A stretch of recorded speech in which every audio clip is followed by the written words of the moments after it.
네, 오늘 하나님의 어린 양 이런 제목으로 말씀을 나누도록 하겠습니다. 우리가 이제 요한복음 통해서 이제 하나님 말씀 나누고 있는데, 지난주부터 우리가 세례 요한에 대해서 그 전주부터 보기는 봤지만 구체적으로 세례 요한에 대한 그런 기록들을 좀 보고 있습니다. 세례 요한이라는 사람의 의미는 말하자면 이제 구약 성경 전체를 마무리 짓는 그런 역할을 하고 있어요. 그래서 구약 성경 전체, 율법과 선지자, 모세와 엘리야라는 사람들이 결국 뭘 했냐면, 우리가 하나님의 뜻이 이러이러한 것인데 우리가 그 하나님의 뜻대로 살 수 없어서 하나님은 우리를 위해서 우리 죄를 용서해 주시고 우리를 이끌어 주실 참된 구원자를 보내주실 것이다. 그 역할을 구약 성경의 모든 율법과 선지자들이 했다고 했지 않습니까? 그래서 율법은 모세를 통해서 주셨다. 그러나 은혜와 진리는 예수 그리스도로부터 왔다. 요한복음 1장 17절. 이 말씀이 이제 세례 요한에 딱 이르러서 율법이 모세로부터 주어졌다. 누구에게까지? 세례 요한에게까지 딱 이렇게 주어졌다. 그래서 예수님을 가리키는 역할을 세례 요한이 하게 되었죠. 그래서 여러분, 그 세례 요한이 지난주에 우리가 말씀을 보면 사람들이 와서 물어봤잖아요. 워낙에 대단한 일들을 하고 세례를 베풀 때 사람들이 모여들고 죄사함에 대해서 선포하고 너네 그딴 식으로 살면 안 된다고 막 강력하게 말씀을 선포하니까 사람들이 와가지고 당신이 그리스도입니까? 당신이 혹시 오리라 한 메시아입니까? 당신이 모세가 말한 그 선지자입니까? 다 아니라고 그러죠. 나는 그 뒤에 오실 그분의 신발끈 풀기도 감당치 못할 자이다. 이제 그분이 진짜고 나는 어떻게 자기를 소개하냐면 나는 광야에서 외치는 자의 소리다. 그랬죠. 이게 어떤 의미냐 하면 광야가 하나님이 사람에게 오실 수 없는 길이 없는 그런 상태를 묘사하는 거예요. 울퉁불퉁하고 높은 산이 있고 깊은 골짜기 있어서 하나님과 사람 사이가 막혔다 이거예요. 이게 광야예요. 거기서 외치는 자의 소리가 야 높은 산아 낮아져라. 교만한 너희들 교만을 꺾어라. 그 다음에 상처받고 골짜기처럼 패인 너희들 다시 한번 도두어져라. 왜? 하나님의 아들 예수 그리스도께 오셔야 되니까. 광야와 같은 너희들의 삶에 내가 이 소리를 외치면서 너의 마음을 준비시켜서 예수를 받을 수 있도록, 예수를 믿을 수 있도록 길을 준비하는 광야에서 외치는 자의 소리다. 이 세례 요한이 말씀한 자기 정체성이었습니다. 자, 근데 이제 그 세례 요한이 그러면 예수 그리스도께서 그 다음날 자기에게 나아오심을 보고 예수님을 뭐라고 소개했느냐? 이게 오늘 본문이거든요. 자, 오늘 본문을 천천히 한번 읽어보죠. 29절 시작. 이튿날 요한이 예수께서 자기에게 나아오심을 보고 이르되 보라 세상 죄를 지고 가는 하나님의 어린 양이로다. 자기는 뭐라고 가르쳤냐 하면 나는 메시아가 아니야. 나는 그리스도가 아니야. 똑같은 말이죠. 메시아 그리스도. 그리고 나는 내 뒤에 오시는 분의 길을 닦는 사람이야. 광야에다 외쳐가지고 길을 만드는 사람이고 이제 그분이 오셔. 근데 그분이 진짜 오셨어요. 세례 요한에게 세례 받으려고. 근데 그분을 어떻게 표현했냐 하면 보라, 야, 자, 저분을 좀 봐. 보라, 저분 좀 봐. 저분은 세상 죄를 지고 가는 하나님의 어린 양이야. 예수님에 대해서 이렇게 말씀을 전했습니다. 사실 사람들이 예수님에 대해서 오해할 수 있었거든요. 여러분, 그들은 그리스도, 메시아 똑같은 말이라고 그랬죠. 기대했습니다. 근데 그들이 기대한 메시아 그리스도는 사실은 이런 메시아였어요. 지금 로마의 압제하에 있잖아요. 경제적으로 어렵고 정치적으로 어렵잖아요. 그러니까 우리도 왜 그런 거 있죠. 아이고 다음 대권에는 좀 대통령다운 대통령 나왔으면 좋겠네. 그런 기대가 있으시죠 여러분? 그 사람들도 똑같은 것입니다.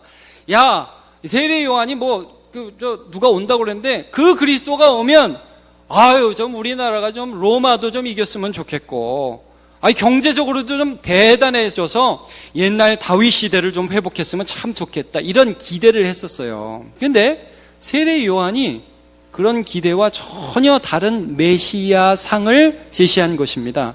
자, 봐라! 세상 죄를 지고 가는 하나님의 어린 양이다. 자, 그러면 세례 요한은 어떻게 해서 자기에게 나아오신 예수님을 보고, 대단하신 왕, 하나님의 아들, 군사적으로 대단한 분, 이런 분으로 말씀을 전한 게 아니라 이분이 세상 죄를 지고 가는 하나님의 어린 양이라고 이렇게 가르쳤는가? 잠깐 좀 보도록 할게요. 먼저 여러분, 요한복음에는 예수님이 세례받는 그 장면 잘 안 나옵니다. 자세히 안 나옵니다. 이것은 다른 마태복음이나 누가복음이라는 부분에 좀 더 자세히 나오는데, 자, 그 부분을 이용해서 약간 먼저 예수님 세례받는 부분을 설명하고서 그 다음 부분으로 넘어가겠습니다. 여러분, 예수님이 세례를 받으실 때 사실은 세례 요한이 굉장히 부담스러웠습니다. 왜냐하면 세례 요한은 이분이 하나님의 아들이고 이분이 메시아인 걸 알고 자기는 이분을 섬기고 이분이 앞으로 사역 잘할 수 있도록 길을 예비하는 자인데 자기한테 세례를 받으러 온다는 게 얼마나 부담스럽겠어요. 그러니까 예수님이 세례 받으러 오실 때 뭐라고 그랬냐면, 제가 세례를 예수님께 받아야 되는데 어째서 당신이 저에게 세례를 받으러 오십니까? 이렇게 거절을 했단 말입니다. 근데 예수님이 그 말을 듣고 이런 대답을 하세요. 마태복음 3장 15절을 보면, 예수께서 대답하여 이르시되 이제 허락하라.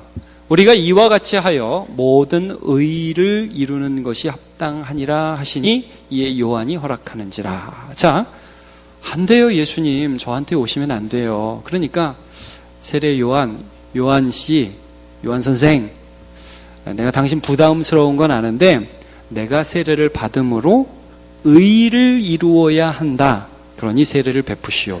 이렇게 대답을 하셨다는 거예요. 그러니까 세례를 줬거든요. 여러분, 여기에 대해서 우리가 잠깐 살펴볼게요. 의를 이룬다, 세례를 받는다. 이게 도대체 어떤 의미인가? 여러분, 우리도 좀 이런 생각 들 수 있죠. 예수님이 세례를 받을 필요가 있을까요, 없을까요, 여러분? 죄를 씻는다는 면에서는 세례를 받을 필요가 없죠. 죄가 없으니까. 그러니까 우리가 세례를 받을 때 죄를 씻고 정결하게 되는 그런 의미가 예수님께는 아무런 의미가 없습니다. 근데 여기 의를 이룬다고 그러잖아요. 자, 한번 로마서 한번 가보겠습니다. 여러분, 로마서 6장, 그 뒤에 4장을 한번 먼저 보여주세요. 4장 맨 끝절, 4장 25절. 여러분, 로마서 한번 찾아보세요. 로마서 4장 25절 한번 볼게요.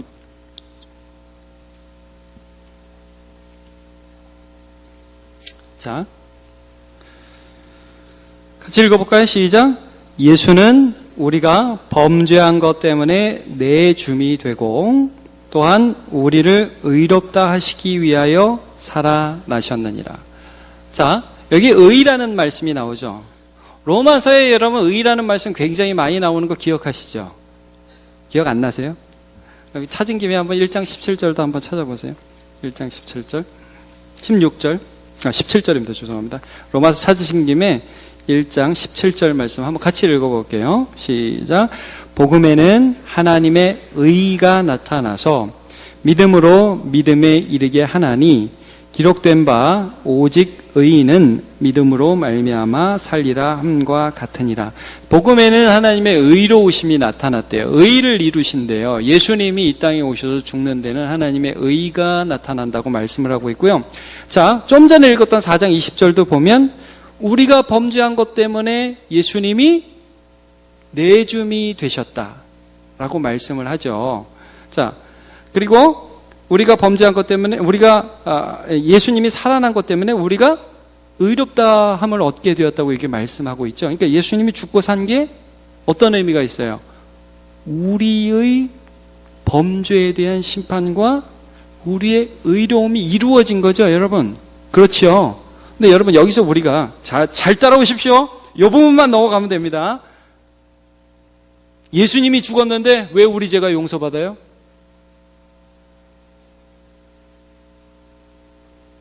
예수님이 다시 사셨는데 왜 우리가 의롭다함을 얻어요? 그게 어린 양이고 그게 세례입니다. 여러분 잘 들으십시오.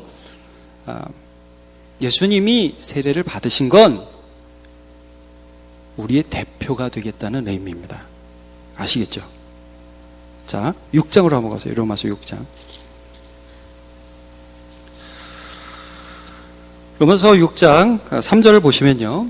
자, 이렇게 되어 있습니다. 로마서 6장 3절. 무릇 그리스도 예수와 합하여 세례를 받은 우리는. 자, 이 재밌어요. 우리의 세례가 어떤 의미가 있어요? 우리가 세례 받는 것은 누구와 합한다는 의미가 있어요? 예수와 합한다는 의미가 있는 거예요, 여러분. 그럼 예수의 세례는 어떤 의미가 있을까요? 우리와 합한다는 의미가 있는 거예요. 우리의 대표자가 되신다는 의미가 있는 거예요. 자, 그의 죽으심과 합하여 세례를 받은 줄을 알지 못하냐. 그의 죽을 때에 너네도 같이 죽는 거다. 옛사람 아담 안에 있던 사람이 같이 죽는 거다. 자, 4절. 그러므로 우리가 그의 죽으심과 합하여, 지금 세례를 말씀하셔서 계속 합하여 이걸 유익 있게 보세요. 세례를 받음으로 그와 함께 장사되었나니 이는 아버지의 영광으로 말미암아 그리스도를 죽은 자 가운데서 살리신 것 같이 우리도 또한 새 생명 가운데서 행하게 하려 함이라. 5절. 만일 우리가 그의 죽으심과 같은 모양으로 이 연합도 중요한 말씀이에요. 합한다, 연합한다.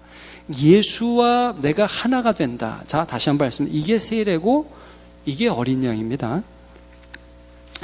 또 그와 같이 그의 부활과 같은 모양으로 연합한 자도 되리라. 여러분, 예수님이 세례를 받으심으로 의를 이루신대요. 그 세례를 통해서 우리와 연합함으로 그가 우리의 죄를 대신 지시고 죽고 그가 우리의 의로움을 위해서 살아나셨을 때 예수께서 하신 거잖아요. 그건 우리가 한 게 아니라. 그런데 우리께 된다는 말씀이에요. 이건 굉장히 놀라운 일입니다. 요즘에서 아멘 하시면 참 좋겠습니다. 네. 자, 조금 더 살펴보겠습니다. 보라 그러잖아요. 보라. 여러분 요즘 뭐 보고 계십니까? 뭐 눈앞에 아른거리는 게 뭡니까? 태양의 후예도 끝났고 저도 할 말이 없네요. 뭐가 보일까요? 자, 근데 이스라엘 백성들한테는 어린 양이라 그러면 그들의 삶에는 쫙쫙쫙 지나가는 이미지들이 있었어요. 자, 창세기 4장에 보면요, 아담의 아들이 가인과 아벨이 나옵니다. 그렇죠? 그렇습니다. 자, 가인과 아벨이 나오는데 가인도 제사를 하고 아벨도 제사를 해요. 근데 아벨의 제사를 한번 볼게요. 4장 4절. 아벨은 자기도 뭘 드렸어요? 양의 첫 새끼. 그리고 그 기름을 드렸어요. 근데 여호와께서 아벨과 그의 제물은 받으셨으나, 여러분, 아벨은 물론 양치는 자이기 때문에 양을 드렸고 가인은 농사하는 자이기 때문에 곡식 소산으로 드리긴 드렸어요. 근데 이 양에 특별한 의미가 있었던 것은 분명한 사실 같습니다. 왜냐하면 히브리서 볼게요. 히브리서 11장 4절을 보면 믿음으로 아벨은 가인보다 더 나은 제사를 하나님께 드림으로 의로운 자라 하시는 증거를 얻었으니 하나님이 뭐예요? 그 예물이 뭔데요, 여러분? 양이에요. 여러분, 가인과 아벨, 아담의 후손이죠. 자, 아담은 범죄했습니다. 그의 아들, 죽어야 할 자입니까? 하나님 앞에 괜찮은 자입니까?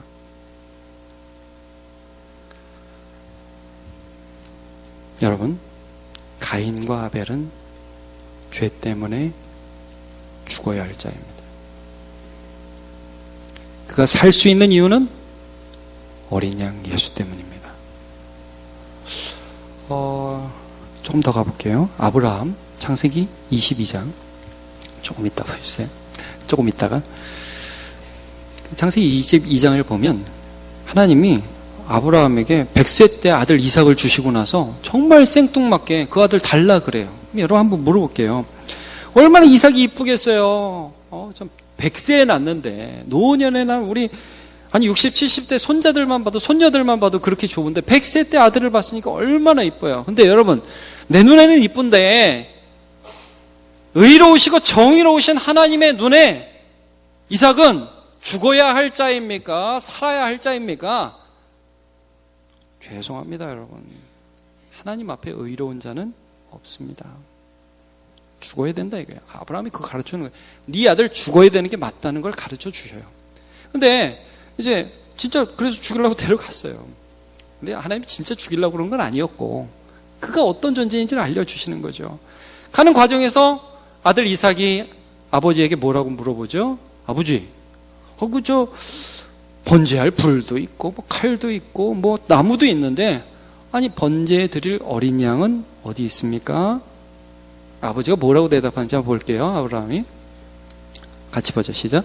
아브라함이 이르되 내 아들아 번제할 어린 양은 하나님이 자기를 위하여 친히 준비하시리라 하고 두 사람이 함께 나아가서 어린 양은 하나님이 준비하실 거야. 그러니까 이제 아브라함 진짜 믿음이 있었어요. 제가 보면 하나님은 무언가 한다. 난 그 하나님을 믿는다.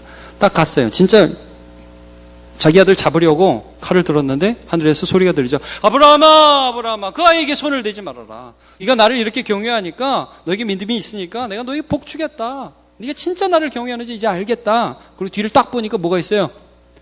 순양이 있었어요. 여러분 그 양을 잡아서 아브라함이 드렸습니다. 그 양은 누구 대신 죽었을까요? 이삭 대신 죽었습니다. 아브라함은 그 양을 주신 하나님을 믿었죠. 얘가 죽어야 되는데 내 아들이 죽어야 된다. 하나님 앞에 의롭지 않은데 그 의롭지 않은 자를 대신해서 죽은 그 양 누구죠? 예수 그리스도. 그러니까 구약시대에 나오는 계속해서 그런 양들이 의미하는 바가 무엇이었는지를 지금 세리 요한이 가리키면서 어떻게 보면 구약 전체를 가리키면서 봐라 세상 죄를 지고 가는 하나님의 어린 양이로다. 여러분 출애굽 10가지 재앙 기억하십니까? 이집트에서 하나님이 이스라엘 백성들을 꺼내는데 10번의 재앙을 내리시잖아요. 그 중에 마지막 재앙이 장자 재앙입니다. 장자 재앙. 큰아들 다 죽는다는 거예요. 여러분 이스라엘도 예외가 아니었습니다. 근데 어떤 방법을 주시죠? 어린 양 하나를 잡아서 그 피를 문설주와 임방에 바르고 그리고 그 양고기를 다 먹으라고요. 그 재앙이 넘어갔습니다. 자, 이걸 가르쳐 주세요. 여러분 출애굽기를 나중에 잘 보세요. 모든 장자는 다 원래 죽는 거래요. 다 죽는 거래요. 어떻게 보면 이해한 거죠. 왜 그래요? 그게 인간의 현주소라는 걸 하나님 보여주시는 거예요. 근데 너희를 꺼내는 과정 속에서 너희나 이집트 사람이나 다 죽어야 된다는 거예요. 그러나 양이 대신해서 죽은 그 집은 산다. 계속해서 그걸 말씀하십니다. 제가 몇 가지 더 할 수 있어요. 여러분 제사할 때 상번제라는 게 있었어요. 이거 뭐냐면 매일매일 드리는 번제예요. 거기는 양이 아침 저녁으로 한 마리씩 죽어요. 자, 이것도 한번 볼게요. 출애굽기 29장 38절. 내가 제단 위에 드릴 것은 이러하니라 매일 1년 된 어린 양 2마리. 양 2마리.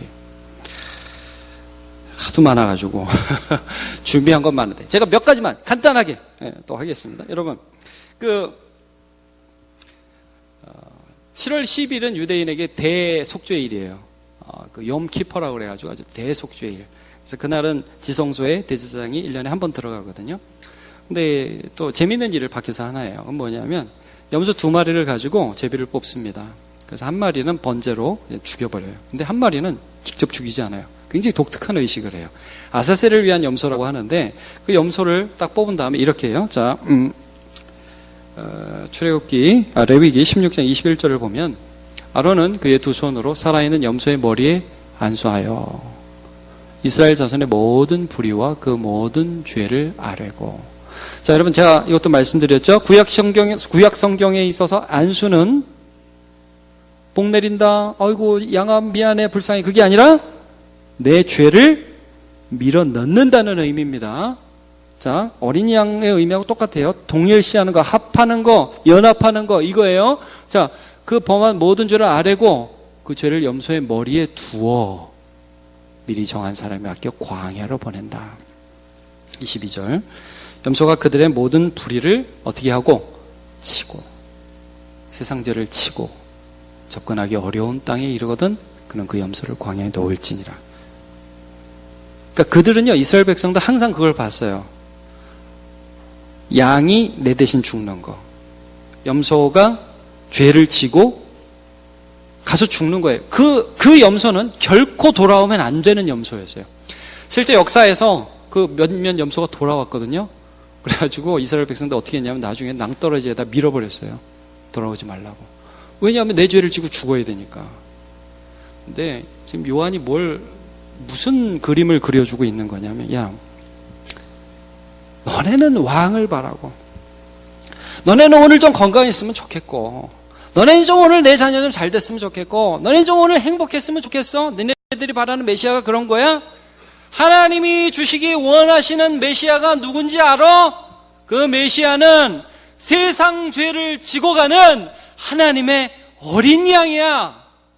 너하고 하나님과의 관계를 그렇게 막고 있던 죄를 완전하게 해결하여 더 이상 네가 받을 형벌이 없도록 한 그 메시아를 좀 봐라.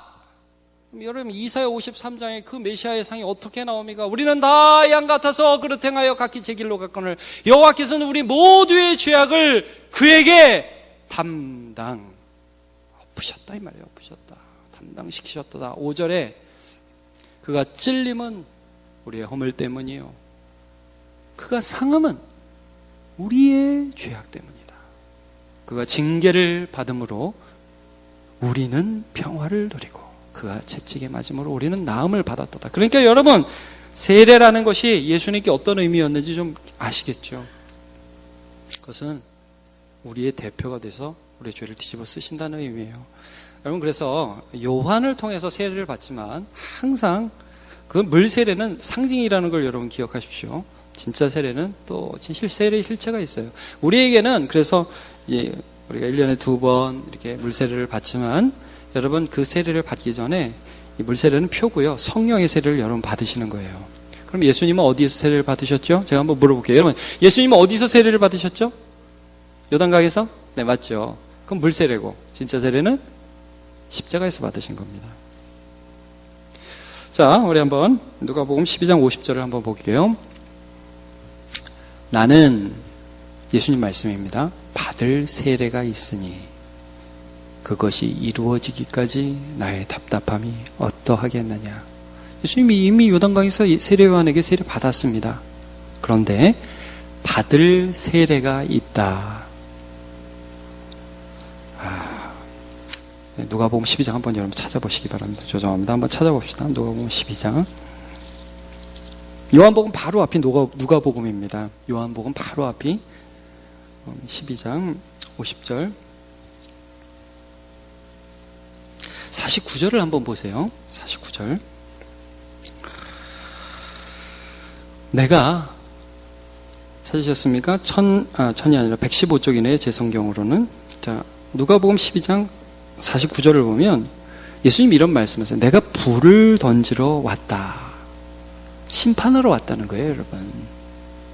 예수님이 심판자로 오시고 죄에 대해서 하나님의 무서운 진노를 퍼부을 겁니다. 여러분, 제가 지금 장난하는 게 아니라 예수 밖에 있고 나 한번 좀 내가 괜찮게 살아, 난 깨끗해, 그러면서 어설프게 죄 지으면서 예수 의지하지 아니하는 자들 무서운 심판을 받을 것입니다. 제가 지금 장난으로 여러분 위협하는 게 아닙니다. 진짜 그렇습니다. 얼마 남지 않았습니다. 우리 개인의 종말과 세상의 종말이 반드시 올 것입니다. 불을 던지러 오셨습니다. 그런데 이 불이 붙었으면 내가 무엇을 원하리요? 그러면서 답답해하는 예수님 마음이 보이죠. 근데 여러분, 그 심판을 말씀하시면서 50절에 나는 받을 세례가 있다. 그럼 여러분, 이 세례가 뭘까요? 이 세례가 십자가예요. 그 심판을, 모든 죄에 대한 심판을 지금 누가 받는 거예요? 예수님이 십자가에서 받는 거. 그게 내 앞에 있다. 하나님의 어린 양이죠. 그리고 우리 모든 사람을 그 십자가 안에 같이 집어넣어서, 이게 물론 여기서 모든 사람이라고 하는 것은 예수를 믿는 사람을 의미합니다. 예수 안에 있는 사람을 의미합니다. 사람들을 십자가 안에 넣어서 그 심판을 받으실 것을 지금 말씀하고 있습니다. 마가복음 10장 38절 PPT. 제가 읽을게요. 예수께서 이르시되 너희는 너희가 구하는 것을 알지 못하는도다. 내가 마시는 잔을 너희가 마실 수 있으며 내가 받는 세례를 너희가 받을 수 있느냐. 이것이 예수님의 세례였고 예수님의 마음이었습니다. 자, 여러분, 오늘 세례 요한이 이렇게 그들에게 말씀을 전했습니다. 보라, 세상 죄를 지고 가는 하나님의 어린 양이다. 여러분, 저도 오늘 이렇게 여러분에게 권면하고 싶습니다. 여러분, 예수님이 무엇을 하셨는지를 그 어린 양의 모습에서 보십시오. 보십시오. 십자가를 다르게 표현한 거예요.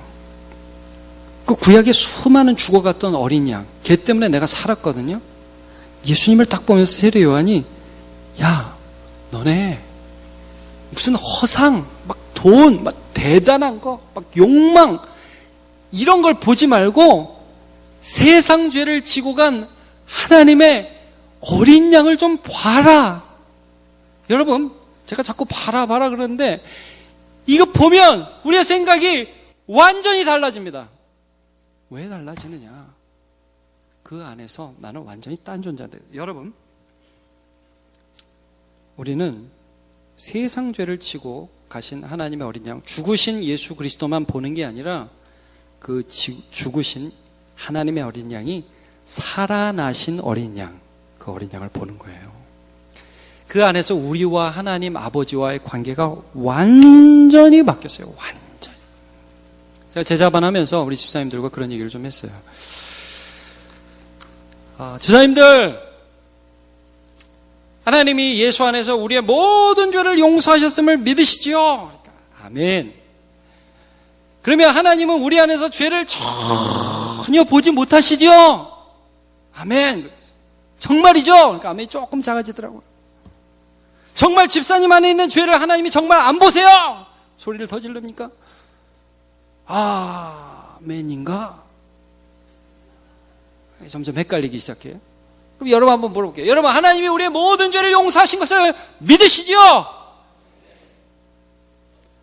그러니까 여러분이 어제 한 그 거짓말, 어제 화낸 거, 어제 싸운 거, 그 하나님 아무런 문제 안 삼으시죠? 그러니까 앞으로 계속 그렇게 사실 거예요? 뭐 제가 약간 장난처럼 얘기했지만, 여러분, 어제 한 그거 있잖아요. 어제 그거 하셨죠? 아니라고들 다들 이렇게 웃으시네요. 근데 어제 하셨든 언제 하셨든 우리가 죄를 범하지 않습니까? 그 죄 때문에 지옥은 안 갑니다, 여러분. 굉장히 좋아하셔야 됩니다. 그 죄 때문에 심판은 안 받으십니다. 근데 그 죄 때문에 아버지께 꾸중은 들으실 겁니다. 이게 변화입니다. 심판받을 죄는 십자가에서 다 해결되었습니다. 이제는 아버지의 사랑 안에서만 징계를 받을 뿐입니다. 굉장히 다른 겁니다. 굉장히 다른 겁니다. 제가 아주 예전에 언젠지 잘 기억이 안 납니다. 한번 아이들을 데리고 서울랜드를 갔던 적이 있습니다. 근데 세 놈 중에 한 명이 지지리도 말을 안 듣는 겁니다. 그게 누군지 알려 하지 마십시오. 하여튼 한 놈이 지지리도 말을 안 듣는 거야. 그래가지고 몇 번 경고를 줬는데 너무 안 들어가지고 제가 돌고래 쇼를 보고 너무 흥분한 아이를 데리고 이렇게 가다간 잊어버리겠다. 뭐 사방팔방으로 뛰니까요. 자, 다시 한번 말씀드립니다. 누군지 알려 하지 마시고 뭐 묻지는 마시고. 끝나고 나서 제가 손잡고 뒤로 데려왔어요. 근데 전혀 이 사건을 인식하지 못하더라고요. 상황 파악을. 아빠가 화났다는 걸 몰라요. 근데 제가 배드민턴을 쳤었거든요, 그때. 그래서 오른손이 좀 강했어요. 내가 거짓말 안 하고 풀스윙, 풀스윙 여러분 아십니까? 여기부터 돌려서, 여기부터 돌려갖고 팍!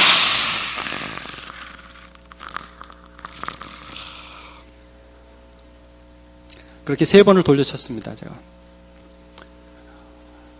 애가 그제서야 좀 긴장을 하면서 그랬어요. 자, 제가 이 얘기를 왜 하느냐면 이제 그 다음 얘기를 좀 하려고. 제가 치고 나서요, 얘를 버렸을까요? 계속 저희 집에 데려갔을까요? 예. 그 다음에는 저녁도 안 사줄까요? 먹을 거 줬을까요? 한 30분이 지났는데요. 제가 참 그때 보면서, 아, 애들은 믿음이 좋다. 그런 생각이 들었어요. 30분이 지났는데, 자녀가 맞은 걸 잊어버리더라고요. 이제 맞은 걸 잊어버리고, 다시 흥분해서 막. 근데 저는 때린 거를, 여러분, 때리면, 부모로서 때려보면 기분이 좋습니까? 안 좋습니까? 막 통쾌합니까? 오늘 스트레스는 너를 때림으로 날려버린다. 이게 안 되죠? 이상하게 때리고 나면 내가 기분이 안 좋아요. 왜 그러냐 하면, 연합돼서 그래요, 연합돼서. 이게 사랑이에요. 여러분, 이 관계 안으로 들어간 거예요. 그러니까 어린 양을 보라, 이거는 우리의 관계가 그 안으로, 어린 양 안에서 죽고 살아난 그 관계 안으로 하나님 아버지와의 화목의 관계로 들어갔다는 거예요. 너네 좀 뭘 이렇게 보냐? 이게 맨날 자기만 보는 거야. 나는 이걸 잘못했고 나는 뭘 못했고 뭐 이런 걸 보는 거예요. 뭐 세상에 이런 욕망이 있고 뭐 저 왕은 저렇고 다 본질이 아니에요, 여러분. 우리와 하나님 사이에 맡겼던 모든 죄악들을 그의 안에 쏟아 부으셔서, 그 어린 양 안에 쏟아 부으셔서 그가 십자가에서 세례받으심으로 죽으셨습니다. 그리고 그것이 끝이 아니라 그가 다시 살아나서 영광받을 어린 양으로 다시 살아나서, 그래서 요한계시록에 보면 그렇게 많이 하나님의 아들이 어린 양으로 나오는 것입니다. 어린 양 예수 그리스도를 찬양하라. 여러분 웃기지 않아요, 사실? 어린 양을 찬양하라. 아니 좀 기왕이면 뭐 사자 뭐 이런 걸로 해야죠. 기왕이면 뭐 해야 됩니까? 호랑이 뭐 표범 정도는 해야 되는 거 아닙니까? 근데 왜 어린 양? 그분이 죽어서 뭘 이루셨는지를 좀 잊지 말고 기억해라. 여러분, 좀 힘든 일이 있으면 좀 이런 말 하지 마십시오. 내가 젊을 때 그 죄를 지어서 하나님이 지금 나에게 벌을 주시나 보다. 너무 하나님 쫀쫀하게 보시는 거예요, 여러분. 그거 아니에요. 물론 하나님이 우리 징계하시고 하나님이 죄 지면 아파하세요. 여러분, 그러나 그것 때문에 우리를 지옥에 보내시고 하나님 심판장 되지 않으십니다. 하나님은 우리 죄의 문제를 예수 안에서 해결하셨습니다. 여러분 다시 한번 말씀드립니다. 하나님의 어린 양, 세상 죄를 지고 가시고 우리의 모든 구원을 이루신 하나님의 어린 양을 바라보십시오. 믿음의 주여 온전케 하시는 이인 예수를 바라보라. 우리 마지막으로 계시록 말씀 읽고 마치겠습니다. 계시록 5장 12절. 큰 음성으로 이르되, 같이요, 시작. 죽임을 당하신 어린 양은 능력과 부와 지혜와 힘과 존귀와 영광과 찬송을 받으시기에 합당하도다 하더라. 아멘. 그 다음에 계시록 7장 10절 시작. 큰 소리로 외쳐 이르되 구원하심이 보좌에 앉으신 우리 하나님과 어린 양에게 있도다 하니. 아멘. 다 일어나 찬양하겠습니다.